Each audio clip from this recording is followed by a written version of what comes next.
GS centre math solution YouTube channel में आप सभी का स्वागत है। आज की इस वीडियो में मैं आप लोगों को बताने वाला हूँ हसदेव नदी की सहायक नदी को बताने वाला हूँ मान के और केलो का। अधिकतर जो प्रश्न अब तक के आए हैं वो हसदेव नदी के सहायक नदियों को पूछा गया है। अभी तक मान नदी और केलो नदी के सहायक नदी से कोई प्रश्न नहीं बना है, फिर भी मैं आपको बता देता हूँ क्योंकि इसमें सिर्फ दो दिया हुआ है, ज़्यादा नहीं है। ठीक है, दो है, लेकिन हसदेव नदी से प्रश्न बना है तो हसदेव नदी के सहायक नदी को जान लो। ये क्रम जो है वो सही नहीं है।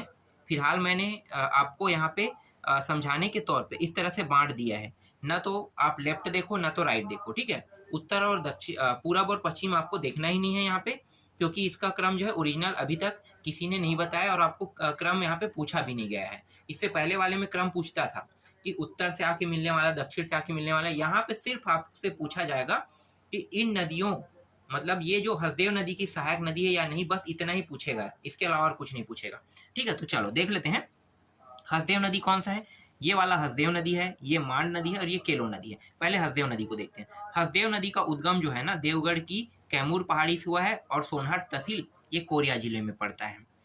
ये नदी बहते हुए यहाँ पे आती है और शिवरी नारायण के पास एक गांव है केरा गांव में अपना जल गिरा देती है और ये कुल लंबाई में बहती है 176 किलोमीटर।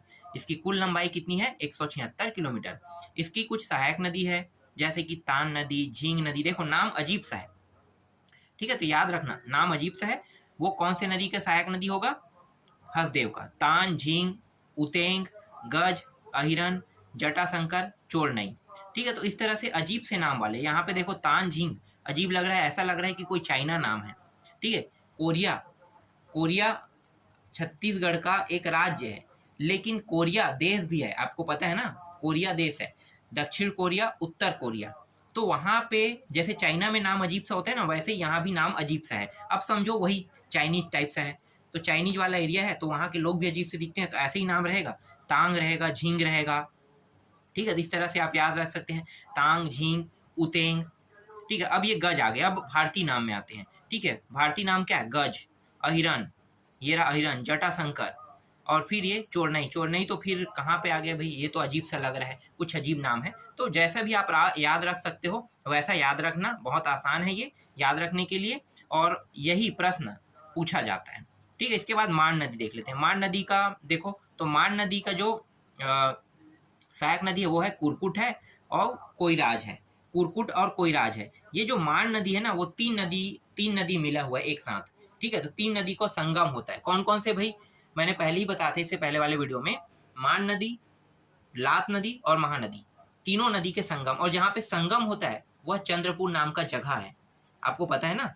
चंद्रपुर नाम के जगह में मान नदी का संगम हुआ है और ये बहने की दृष्टि से कितने किलोमीटर तक के बहा है? बहने की दृष्टि से 155 किलोमीटर। यहाँ पे लिख लेता हूँ 155 किलोमीटर।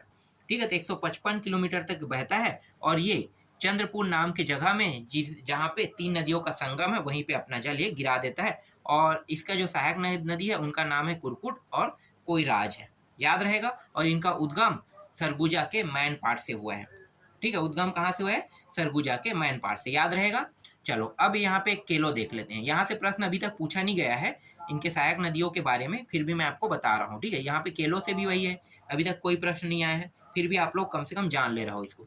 केलो नदी के सहायक नदी है कोलेडेंगा और राजर है।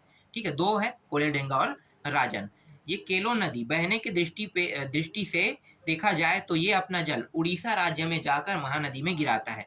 और जगह का नाम क्या है? महादेव पाली नाम की जगह है ना, वहां पे जाकर महानदी में अपना जल गिराता है। तो बस इतना ही था, इसमें और कुछ नहीं था। इस तरह से महानदी अपवाह तंत्र पूरा कंप्लीट हो गया।